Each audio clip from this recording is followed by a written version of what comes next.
and an enemy, and a couple of enemies actually. Hey, just a quick note for the starfish. Yeah, go ahead. Yeah, that sounds good now. So that little 6-rayed orange sea star you saw in the bag, Yeah. that is actually a fairly, well, up until you guys started seeing them with submersibles, it was a fairly uncommon sea star called Amphoraster aluminos. And it's 6-rayed, and it's what's called a pedicel asteroid.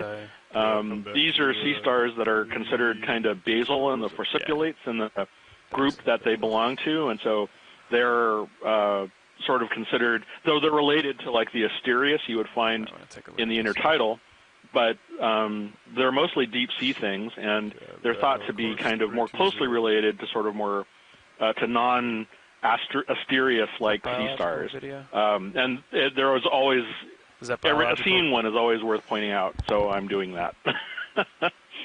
Very cool. Okay. I wonder what this little tangle is. Can we take a look at this, pilot? Yeah, we're coming up on it now.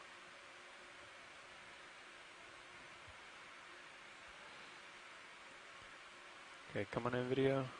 Just fill frame for now. Let's hold there.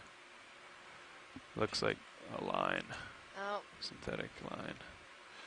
I thought it might be a weird coral, but it's actually a tangled line. So we should probably be a little bit careful so we don't get this in our thrusters.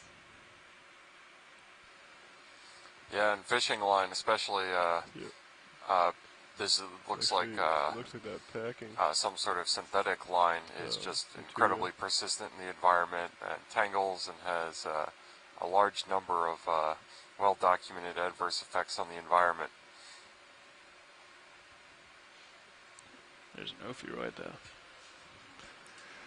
The same thing that makes it so good to use, and that it's really tough to break, and it's very hardy. It's the same reason that once it enters the marine environment, it doesn't tend to go. You back at 320? Yes. Great. Thanks. Looking down. As long as I'm here, I think I'll also give you, I think that one, the little star is Ophimuseum limani. Pretty good, yeah. Let me come out ahead.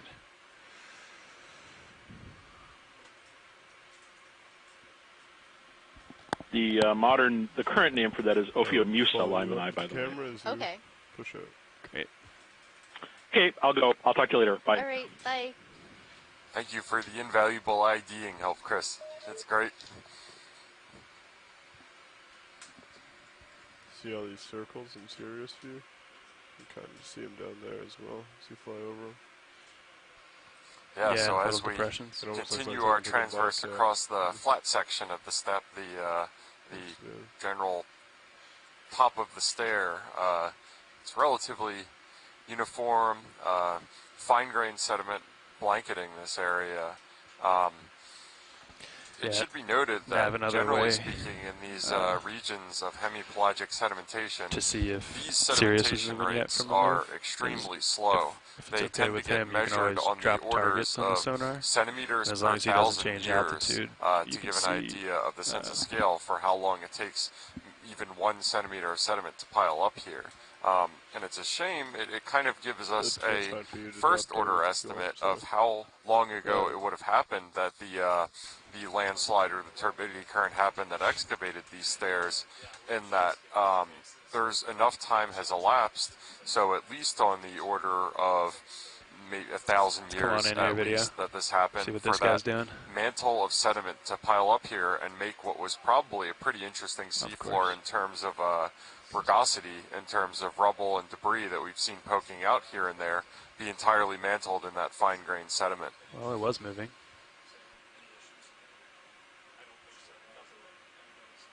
So now we've zoomed in on some animal that was in the water column. It was wiggling, and as we looked at it, it curled up into this ball and is falling to safety on the seafloor.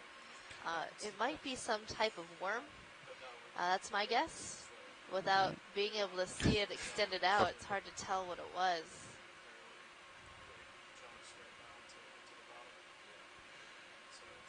You can come on in, video. I don't know how much you'll be able to see. Looks like, I thought it was one of those snails. That was one of those like little Okeanos. Oh yeah. And the pilot said he thought it might have been a snail. We do have snails that can swim in the water column. They like undulate their mantle. Yeah, and super they hard to will tell. also contract their body back together in order to fall quickly. Which seems to be what we were witnessing there, right? And so, is it the case that once it decides that the threat is gone, it'll put its mantle back out and then continue swimming back up into the water column? That's usually what they'll do. They'll just keep, doing their thing. All right, video. It does look more worm-like to me, though, but I'm not seeing CD, so it might not be a polychaete worm.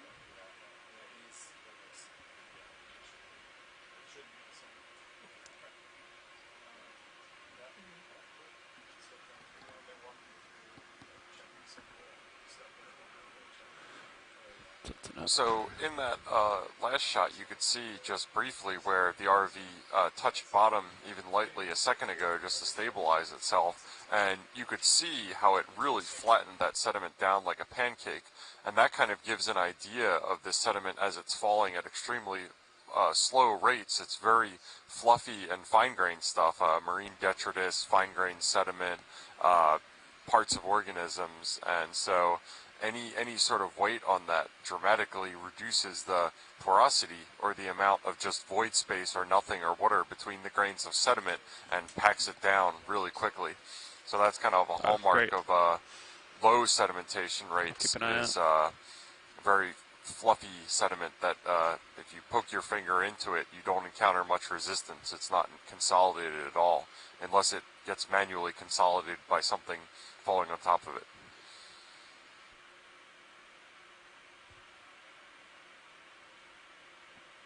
So another thing you can do to see if the slope's coming up is...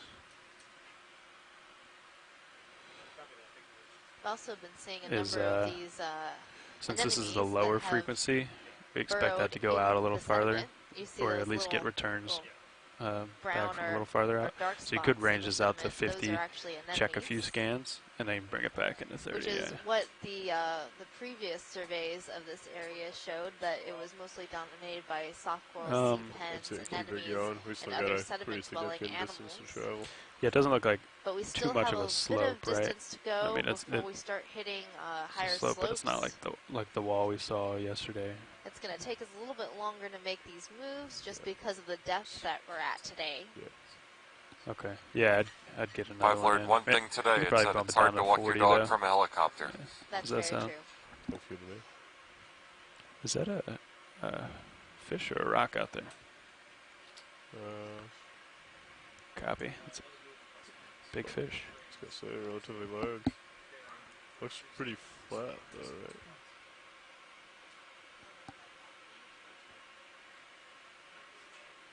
There's only one way to find out.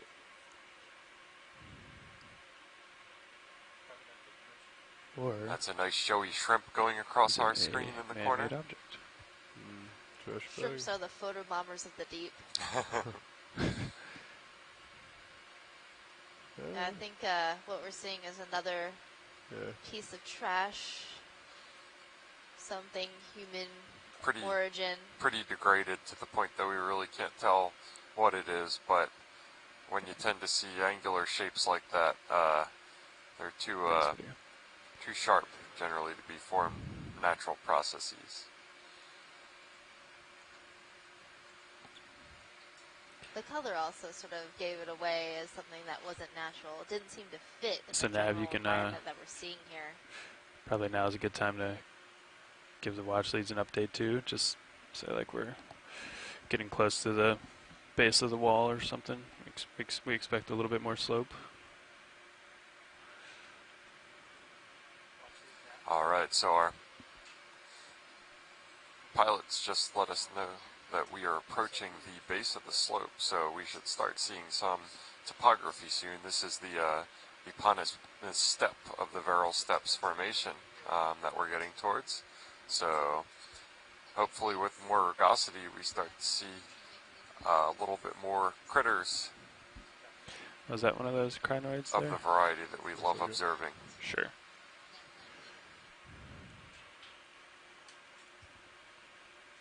Can you play time? Looking at you 3-5 right now. Great, thanks. So I think we saw another one of these sort of brown organisms that we saw before. As we zoom in, it'll become more clear of what it actually is, but I have a feeling it's a type of sea pen.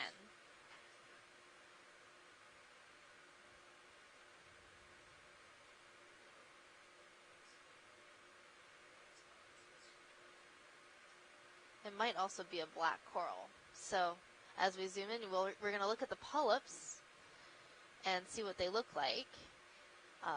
Black corals have a different polyp structure than sea pens, which are octocorals. Yeah, and in the chat room, Scott France on shore, one of our experts, says it looks like a black coral to him. Pathies. Pathies. Okay. Yeah, so it looks like a black coral to me. And remember yesterday what I told you about the skeleton of this organism? I do, that the skeleton itself is the black part, even though the body can tend to be different colors. It seemed very paradoxical that they were called black corals. So, where do you want to center up your video?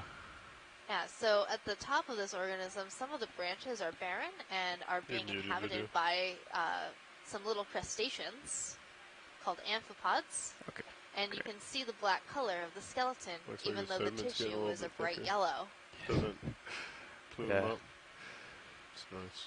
You might call that a textbook specimen right here, showing off the black part of it as well as the colorful non-black part.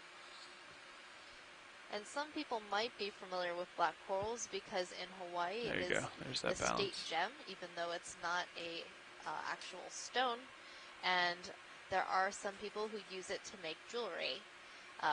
This specimen wouldn't make a good piece of jewelry. The corals they use are a lot shallower growing, and grow at a little bit faster rates. I will pretend like my sensibilities aren't offended that a coral is called a gem in this case. Geology fact.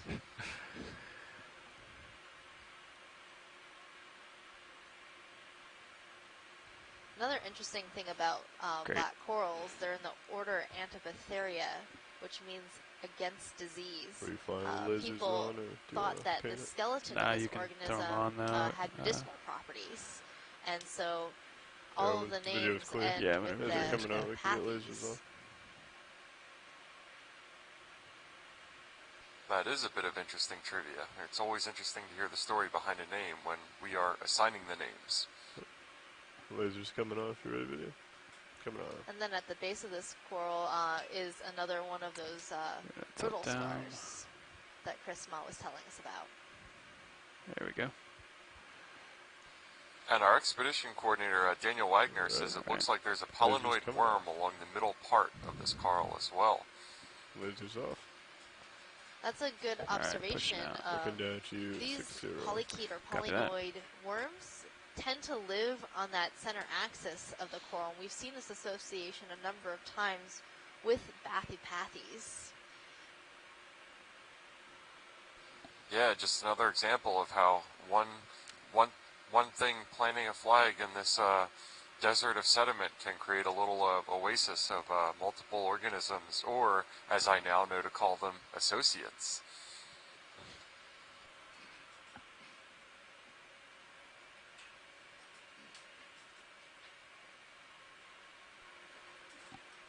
You can see the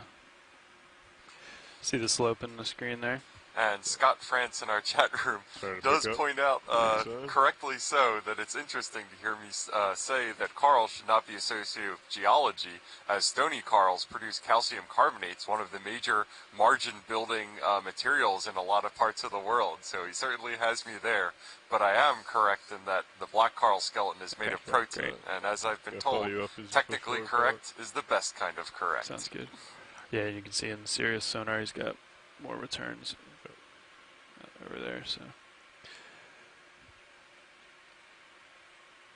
Oh, this is great. So in our chat room, we have a Noah Hollings scholar who is working on results from anthropogenic debris seen on Okeanos dives, and speculating on there are any ideas why there is so much debris in this area already. Do you want to take a stab at that, Megan? I've got a hypothesis. We might want to hang out at these rocks here for a little bit. So looks like that'll be good timing. Close to land, especially considering some of the other work that has been done in previous expeditions has been further offshore, especially if you're talking about the capstone expeditions. So being close to shore, we're closer to people, more likely to be closer to inputs of, you know, human remains and things like that. Is that another black coral? I think that's generally a good point. Another thing that really comes to mind is our expedition is called Deep Connections, and that's kind of an emphasis on the fact that these submarine canyons are a connection between land and the ocean. And so the fact that we're in the axis of one of these canyons right now, I'd expect that to concentrate and focus materials from the continental shelf down to this relatively deep sea environment. So that would be my first suspicion, why would we be seeing more trash here as opposed to just at the foot of a slope anywhere. And Jeff, do you think the turbidity currents and movements also transport trash down slope? Absolutely. If they're occurring during the Holocene or the Anthropocene, then they would entrain anything that happens to be on the seabed and transport it downslope. In this case, the turbidity current or the submarine landslide that formed the steps of this feature probably predate human civilization, or at the very least humans producing enormous amounts of trash to go into the ocean. So that's probably not the case, but more frequent and smaller scale flushing events absolutely could be advecting or flushing trash and sediment down the axis of this canyon. And wow, we've got some really nice geology here, as well as some biology. It looks like a couple different stones. It's hard to know whether the one on the left is mantled with sediment, and so it's not the color. The one on the right is definitely something that's mafic. It looks either like basalt or some other high iron material, which gives it that distinctive dark color, as opposed to having higher silicate content. And on each rock, I'm good. we have one white urchin, and they both look like they're the same species. It's nice to kind of. But I don't know if I can go any further with the ID on these urchins. All right, let's come live video. So that could be some feature that you're just catching a slant range of, but you can't get in between them. Yeah.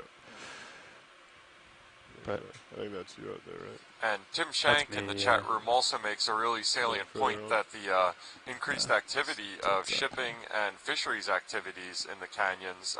Canyons are notoriously productive in terms of biological productivity, which is why they're so popular for shipping.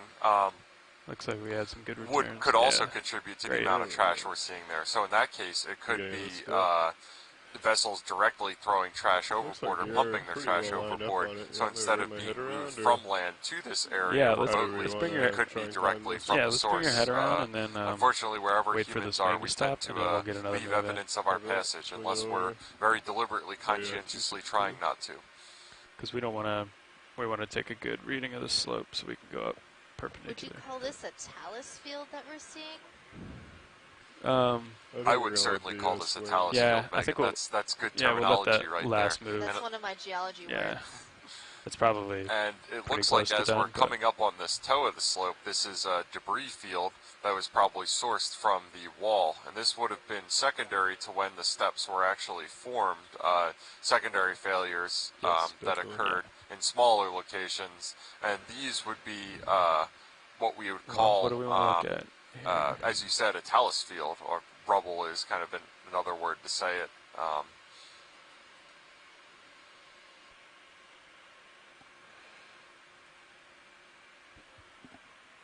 Well, actually, just I'm kind of just giving an overview. Let me know if there's something in particular you want to look at. I don't really see anything interesting yet, but I'll shout it out.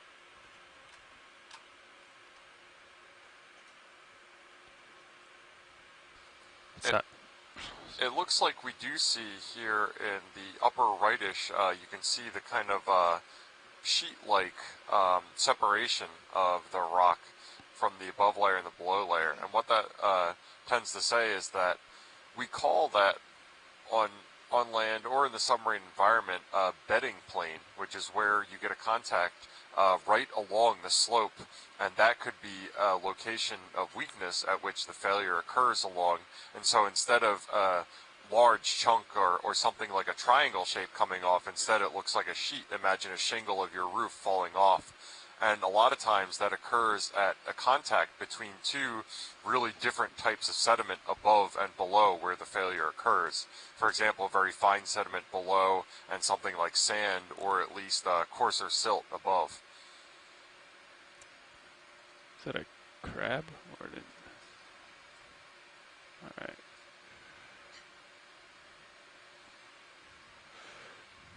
Yeah, so now we'll want to figure out which way the slope is going, and then yeah, it looks like make we've our got next move some sort of encrusting creature front and center right now.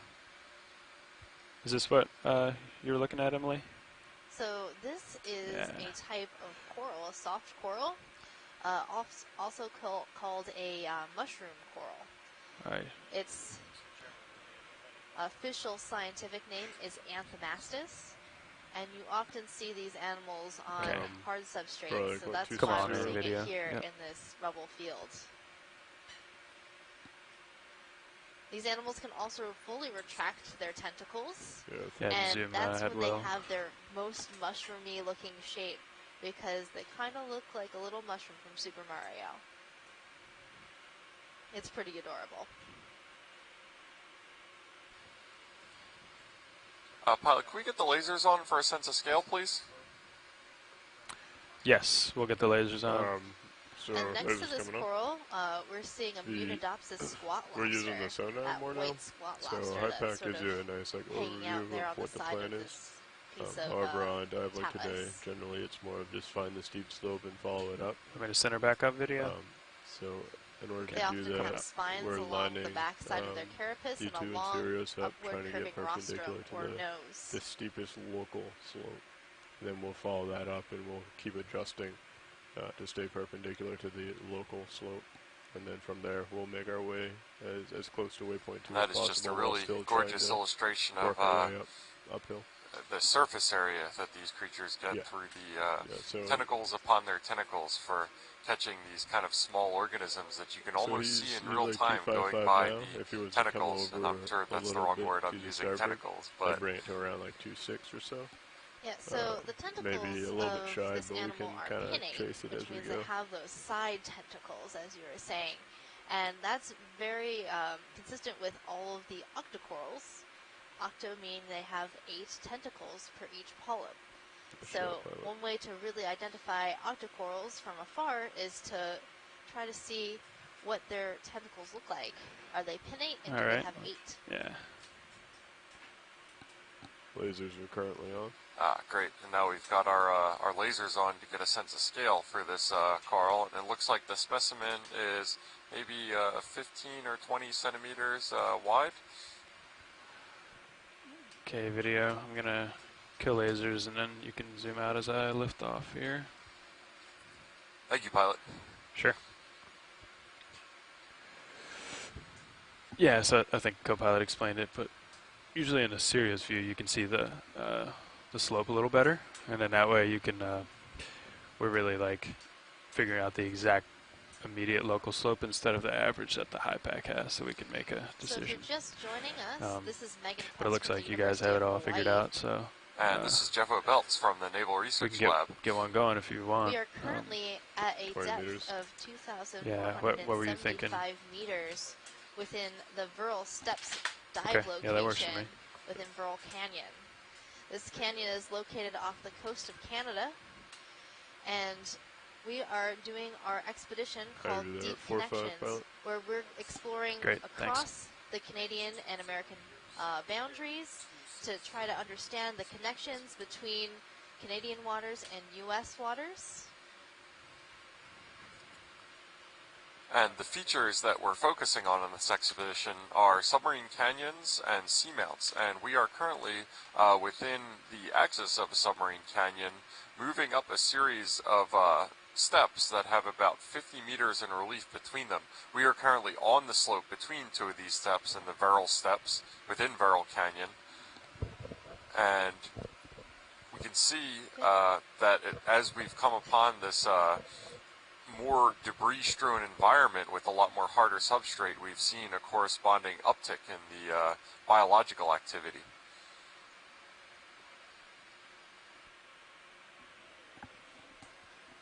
Now we're seeing a Venus flytrap anemone.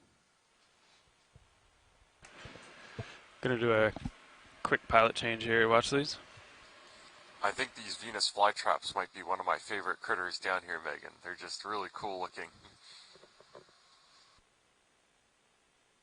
They sort of work like Venus flytraps as well, because when this anemone captures something, they'll close and bring that organism, that food particle, whatever they're eating, into their mouth, which is at the center. Yeah, and if I recall correctly, that's a pretty common survival adaptation for these creatures down there, because it might be so long between when they come across food, their survival strategy is as an ambush predator, waiting for something to come along. They can expend very little energy when they're remaining almost motionless, and then when something is unlucky enough to habit upon them, they use a lot of their energy to quickly and violently acquire something, a fish or a shrimp or something like that, that they might subsist on for the next few months even. Is that an accurate summary? Yeah, food is limiting in the deep sea, so when you do find a meal, you have to make the most of it, which is why you see fish that are adapted to open their mouths very, very wide or extend their stomachs past the point where you think that would be normal, because once you capture something, that can be your meal for a very long time. Okay, we got you at 45 here. I'm not under those same constraints, Megan, but I can relate. Back on? Oh, I did not. Okay. Nope. Well, maybe you are if you're not going to go to meal times just the on middle time. bank. Okay. You know, it's hard to leave the screen and go down to the galley sometimes. Yeah, it it's looks too like the sediment exciting in the up water here. is kind of subsided a little. Absolutely. Fortunately, there's always snacks available in the galley. Always snacks on board. I just changed the serious lighting. I don't know if that affects you video, but... Yeah, so as we're continuing up the slope, just to reiterate, sedimentation in this area, the accumulation of sediment on the seafloor is really slow, but at the same time, this feature, the steps of this canyon, are probably decently old. I haven't, in my quick literature review of the Verrill Steps features, I haven't gotten a real good estimate of the age range. It's a really difficult thing to do to determine the age of these submarine landslides or turbidity current features. But it's hard to know right now whether we're seeing sparse debris on the seafloor or whether this is one continuous upward set of stair slopes that has just been mantled by fine-grained sediment.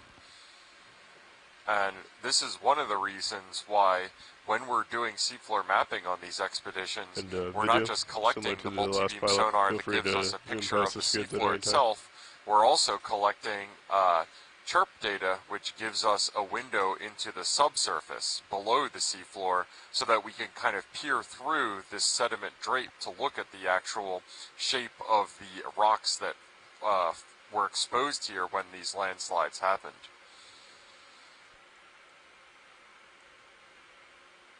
And even though the most conspicuous part of this cruise and this expedition is the ROV dives that are happening during the day, at night, in between our ROV dives, we are mapping the seafloor with those instruments that we discussed. And a lot of the time, the information that us geologists take away and make the best use of from the Okeanos program are the seafloor mapping products that come out of it in between the dives or during dedicated seafloor mapping legs. And for an example of the utility for that, I was using Okeanos data in my research as far back as 2013, long before I was involved in this program in this capacity. Copy that. See them? Anyone in particular? Looks like we got one center to the left and to the right. Biologists also use the mapping products in a similar way. Cover that. During the dives, we might be seeing organisms, and we see the habitat that they're inhabiting, and we can relate that to the positions on the bathymetric maps. Using those maps and other factors, they can go to the one predictive model to try to understand better where we see certain animals and where we might want to dive in the future to try to understand more about deep sea communities. And this is actually a really interesting rock that we see here. As far as the actual material that the rock is made, that's not so much what I'm paying attention to right now as much as the actual shape of the rock. What you can hopefully notice is that on the lower half of this rock, you see a lot of really frequent inner beds, so that it looks like plates stacked up, when the amount above it just looks like one massive uniform rock. Pilot, could you pan left a little bit? Copy that. We were coming in on... Yep, sure. What are you looking at, watch lead? I'm looking at rocks. Copy that. Feel free to come out for a full specimen then. Thank you. Hi there, this is Lindsay. This is a really interesting feature that's in view. I'm looking at the little corals attached to that rock, and I think they might be bottlebrush corals of the genus Chrysogorgia. Just wondering if you could zoom in so we could take a closer look. Pilot, you can zoom in on the corals. Copy that. I'm going to bring it back over to starboard and we can come back in on this. I also think they are chrysogorgid corals. They do look very bottlebrush-like. Feel free to take some more zoom as I come over. Just over 10 centimeters tall. Continuing to bring it. And then as we zoom in, we'll see if there's any associated swat lobsters in the branches. We're going to hold here, I believe, Nav, for a second. Yeah, we'll hold until he's done with this rock, I think. Okay, I'm going to bring it over a little bit more, and then you can take some more. Now, watch leads, would you chrysogorgid coral that's like to look at the base from this area? Or the top? Is there a specific area that is of more interest? We do have Chrysogorgia. I believe it's Chrysogorgia agassizi. But it's been recorded from slightly shallower depth than this. But we usually see it much taller and thinner. Looking down 75, you got a little bit of time. Copy. I'm going to scroll down to the base. If this is max zoom, I can get closer, however I am running out of time in regards of safety of the vehicles. So I'd probably just get the rock while you're there. So I do see an associated animal, but it's not a squat lobster. It looks like an amphipod, a pair of amphipods. You can see the glowing eyes. Tyler, can we get a look at the top, please? Sure, coming up. Yeah, so we've had a request from the chat room to look at the top of this coral,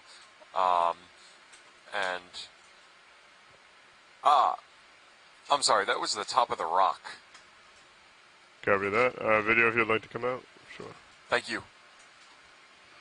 Yeah, running out of time here. Copy that. Watch lead video. I got about 30 seconds left. What exactly are you looking for? The 3 colonies that were at the top. If you could get a quick zoom on one of those 3, doesn't matter which one, I don't think. Okay, coming to starboard. Thank you. Go ahead and take some more video if you'd like. I'll come out. Yeah, looking about 90. You got a little bit left. Yeah, so we just had a request on our chat room to look at another one of these corals to confirm whether it was the same type or not. That's maximum video? I'm pretty far back. Is that enough for an ID? Watch leads? Yes, pilot, that's good. Excellent. Alright, video when you're set, feel free to come out and we'll keep moving. Very cool, yes. So just to reiterate, yeah, while we have this rock within view, the top half of this rock, you'll notice, is one massive block that doesn't have the same sort of layering that you can see in the bottom. And that tells us a little bit about the depositional environment that rock was deposited in. what that tells me is that bottom part, which is really thinly deposited base, is that was deposited in a relatively quiet setting where those sediments had time to settle into the really fine layers. Like that top part where it was generally uniform in one massive block, we typically associate something with that as a mass transport deposit. And what that would be is that sediment that was deposited by a submarine landslide, everything gets mixed and jumble it up, and you don't get the strata that you saw in the bottom of the rock. So a lot of times by looking at the texture of the rocks, you can get an idea of the energy that went into the depositing of the sediment that made up the rock. In that case, it would have been a really quiet laminar depositional environment on the bottom and a really chaotic high energy, I'm guessing, landslide at the top, a mass transport deposit that's composed of. So what were those dark striations within the rock? Is that a fish? Lower left? Oh, at the bottom of the rock or the top of the rock? Or no? Is that just my eyes? Right in the middle of the rock, there was a darker area that didn't seem to be as weathered than the rest of the rock. Might be another one of those corals. That one you could set up on if you want. It's up to you. Ah, okay, I see. Video, is this of interest? I am not particularly sure what that would have been. Sure. Yeah, the ship station area is just that we were continuing to swing. What do you got me at now, 70? Yeah, we should have time. You're good now. Okay, I'm going to go ahead and sit down. I think Watchley was trying to raise you. Watchley, could you repeat your last? If you would. Yeah, sure. Go ahead and come in, video. Pretty stable. I'll continue to pan down. There might be a small cloud, but I'll do my best to keep it at a minimum. Coming over. Okay. I'll hold there. If you'd like the top or the bottom, feel free to call it out. So this coral is a little bit longer than the other ones that we were seeing on top of the first rock we saw. It also has a few associates. There is an anemone pan down to the associate on the main first, axis or the of the branches, and then there are a number of amphipods also hanging out on the branches. Gonna hold there. This is a type of coral called a chrysogorgiid coral. That. It's in the genus Chrysogorgia.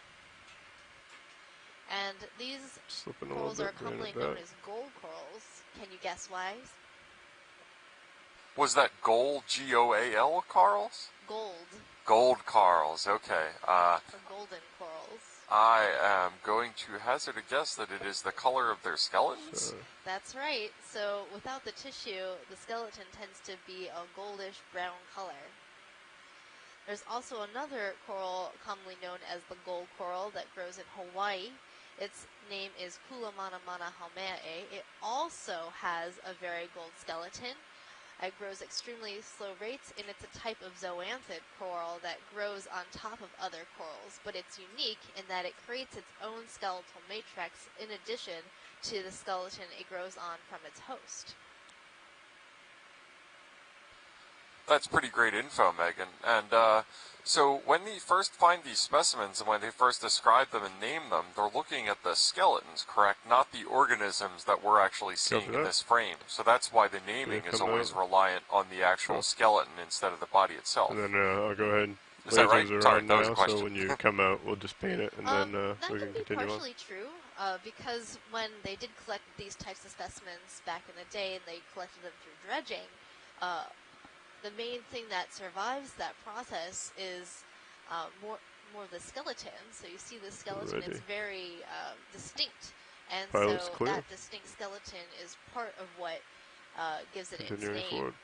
Also, you know, as the tissue is preserved, it leaches its color, so you don't get the same color experience with preserved specimens than you do from seeing them. It looks like 270 is probably a little bit better for. Yeah, I think so too. And I think I'm done swinging. So if you want to get, if you want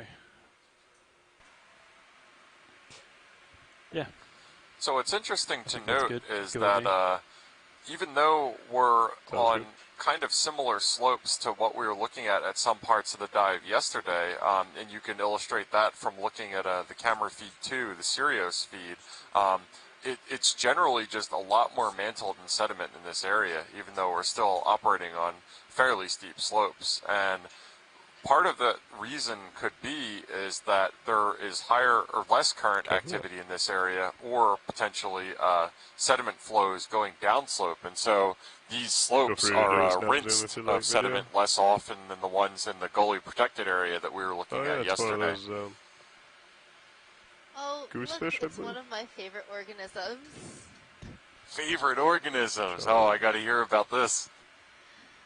So this looks like a type of squatting fish that like to sit on the bottom called chaunacops. And my favorite thing is their frowny faces. Yeah, I'm going to push forward a little bit. The interesting thing about these fish is their gill slits are actually located behind their pectoral fins. And they can use them as siphons to help them swim. Okay. That fish looks seriously unamused, Megan, and it's a very, very distinctive looking creature.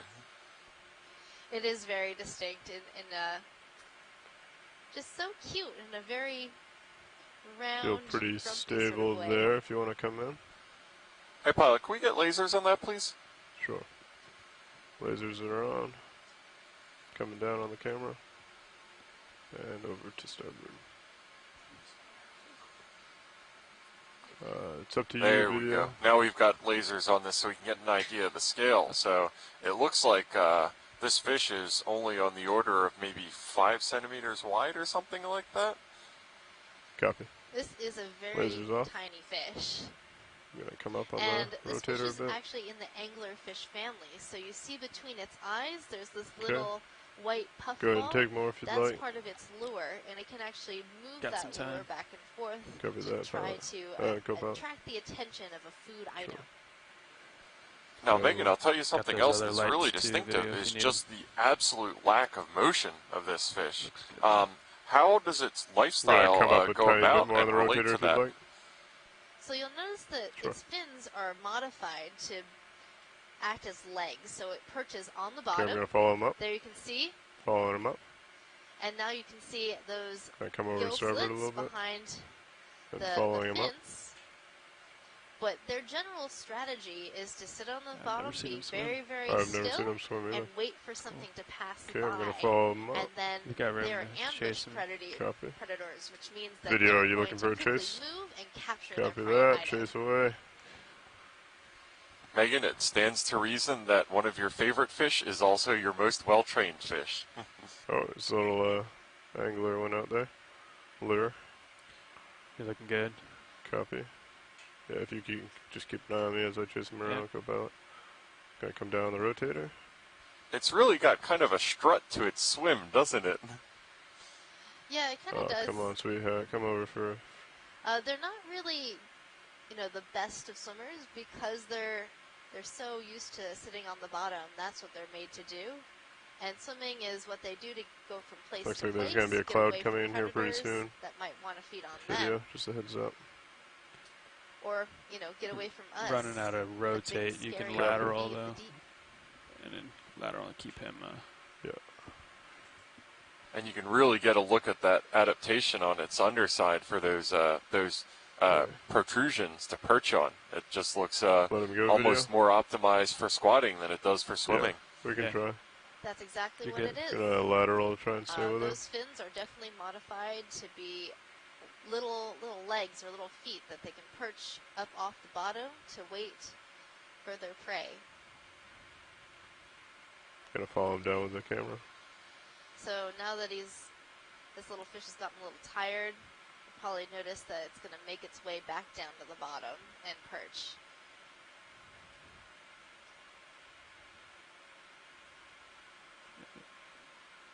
How am I looking, co-pilot? Looking good. Just I wouldn't rotate anymore. Just keep lateraling with them. That's some great imagery. Oh, it's fantastic. I've also seen it where this fish will sort of inflate itself a little bit. Not as much as, say, a pufferfish would inflate. Sorry, come towards me. I'm going to back up. You can go from... You don't have a ton of backup. I think your back I'm a big scary fish, too. I'm ready to get out of here and swim quickly. Down. something like a golf ball to a croquet ball, you might say. Maybe not that much of a change. Yeah. Sure, he's coming right underneath me. Those plumes of sediment off the bottom are beautiful. Let him go. Cover that. Sure, no problem. Okay. Oh. Oh, he's not done with us yet.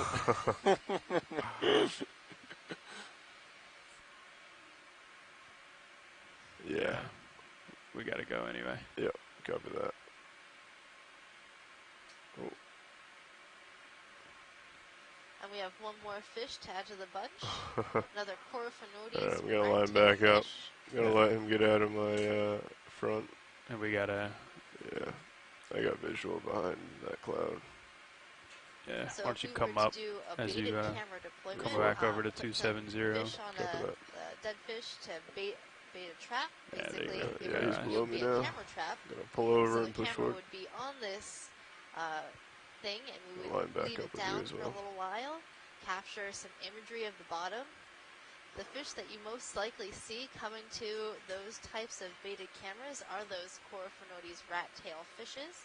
You'll also see eels in the family Snappabranchidae, as well as squat lobsters like that Munidopsis crab we saw earlier, and shrimps like Cerataspis monsters. Is the ship still moving or stationary? Yeah, Copy that. It's been done there for a while. Yeah, that's something else. There's a few different ways you can tell if the ship is actually stopped. So there's see the kind of velocity vector that's on there that's currently just kind of pinwheeling around the ship.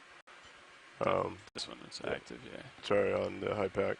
So when that's the current velocity of the ship itself. Yeah, and it's really distinctive as so we're traversing our way upslope again. I have to reiterate how different you asked it to go. However, when it stops, you'll see a substrate, pinwheel the like bottom that, type of this slope is compared to the slope that we were on yesterday. In if they call broadly down, similar gradients. That just kind of gives you, again, a lot of clues about the current activity in this area, as well as the age of this feature. Old enough to be mantled in the sediment, and also steep enough that it's not being flushed, and also not enough currents to remove that really fine, fluffy sediment that we saw earlier can be so easily compacted by things being put on top of it. I can go for another 20. So you'll also notice that there's these little mounds of sediment everywhere, and those are often created by invertebrates living in the sediment, like spoonworms. Hard targets coming up.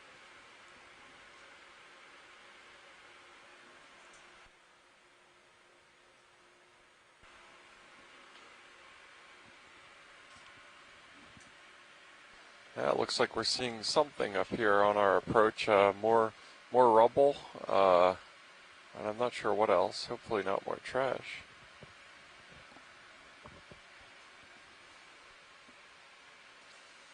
It's really interesting down here that this is aphotic. It has no light, so it's hard to get an idea of what things are until the ROV's lights start to get trained on them, and you can get a better idea of what color they are. It kind of portrays how much we use color in our everyday lives to give meaning to objects.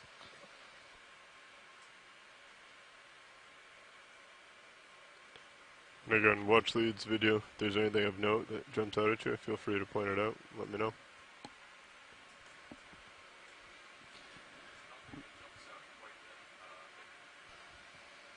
I believe you were muted, but I still heard you pretty loud and clear. There's something, if you come to port, there's something dark in my view. It might be a rock, if you just swing your head. Sure. It just doesn't look like anything else down there. Oh, other port.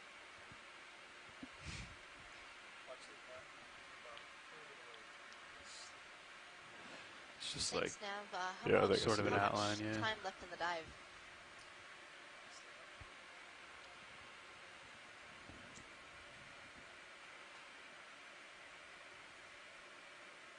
Does look like a little rock feature. Yeah. Alright, would you mind doing a quick zoom here on the darker object in the middle there?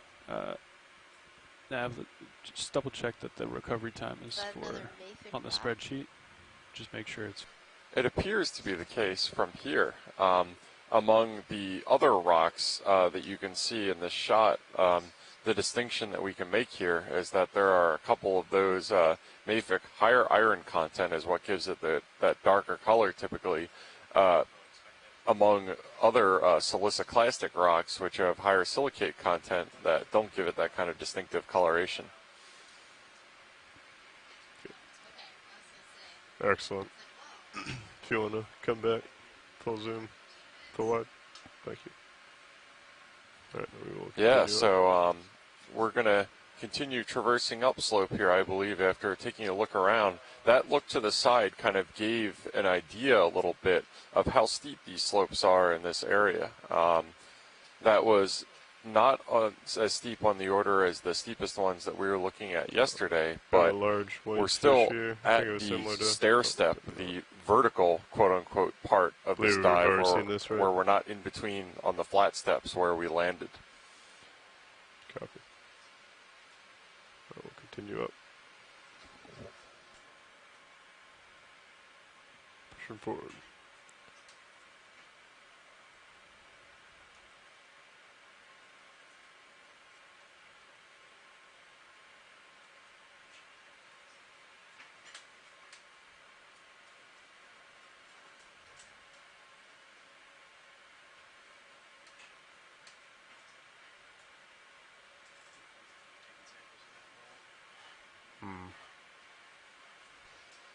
That's right, we have not collected anything yet, have we? Yeah, so this is a lot of outcroppings that we're seeing right now. And this is very consolidated rock, which gives us an idea of how old it is. Before the dive, I was speaking to a Geological Survey of Canada partner on this expedition and mentioned that this canyon itself, Verrill Canyon, was probably in the age range of about the Pliocene to early Pleistocene. And so to put that into years term, that's on the order of about 4 million to 2.5 million years. But to note, that's the age, not that the rocks that we're seeing were formed, it's the age at which this canyon was incised into much older rocks. And that can be as old in this area as the Pliocene age towards farther back than 4 million years, even into Miocene, which is older than that. And at times in the relatively deep canyons, outcroppings of Jurassic or Cretaceous, which is tens of millions of years old. So that's another way that these canyons can be kind of windows to the deep, to use another expedition name in the past, and that when you look at a canyon wall, you're just getting a great cross-section of geological history. And that's why those outcroppings, similar to outcroppings on land, are one of the subjects of interest for so many geologists, because without having to drill down into the earth to take a core sample or a well bore, we can get an idea marching back in time of what the depositional environment was like.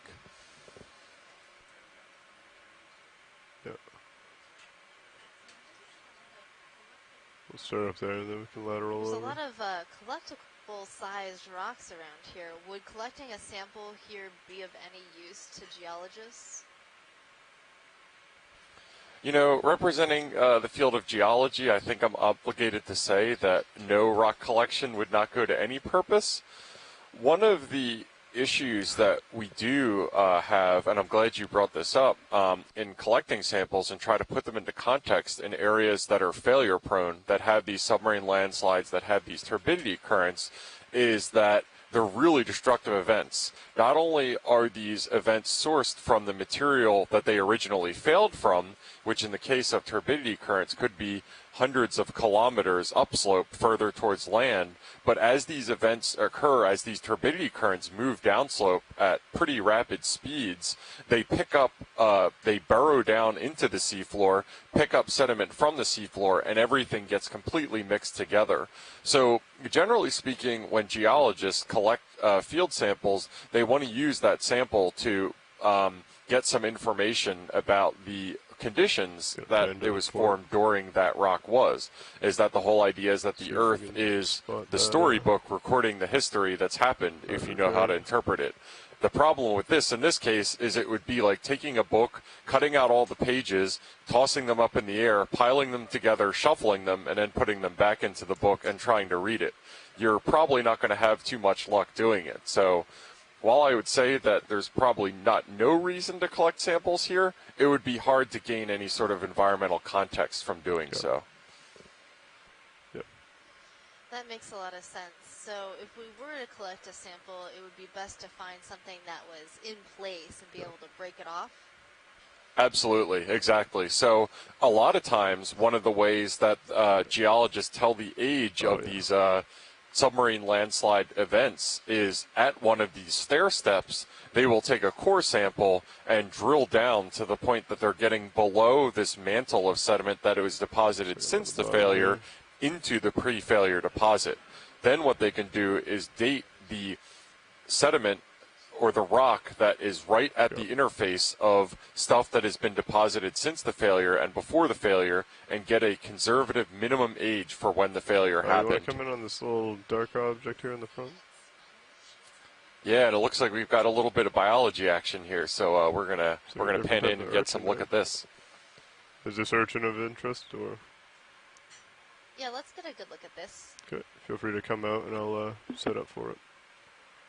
So we're going to take a look at this little purple urchin, and then there's a neat sponge on the rock back there. There's a number of sponge experts tuning in on our dives right now, so they might be of interest in that sponge. But this urchin kind of looks a little like that pancake urchin we saw earlier, but the 2 feet coming out the bottom seem to be a darker purple color, so it might not be the same thing.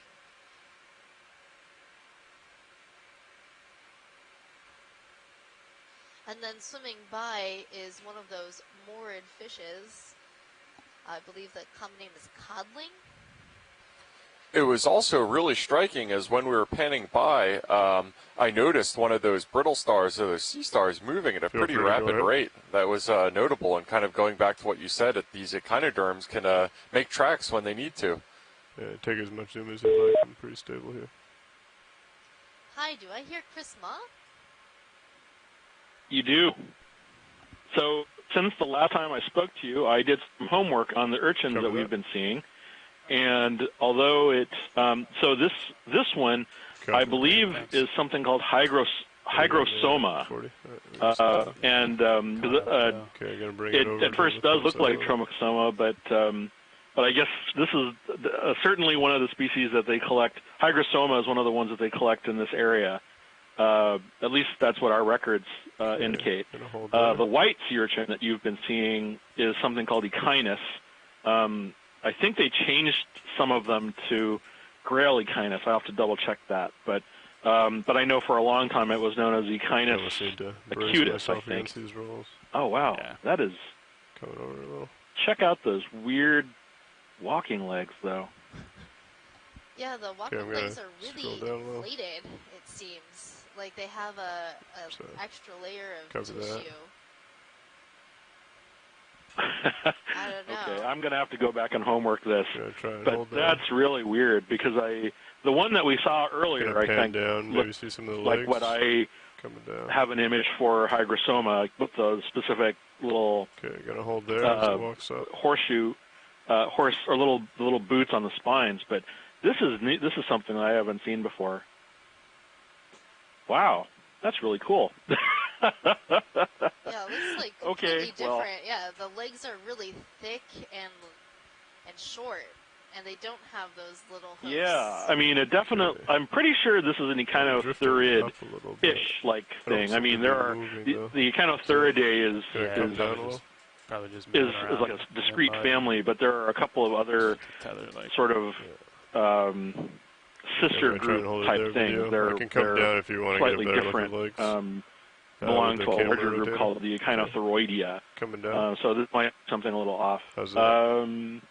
Okay, well, I thought I was going to give you a name and just be off with it, but but I'm going to have to take some more pictures of this and sort of look into what this might be. So, okay.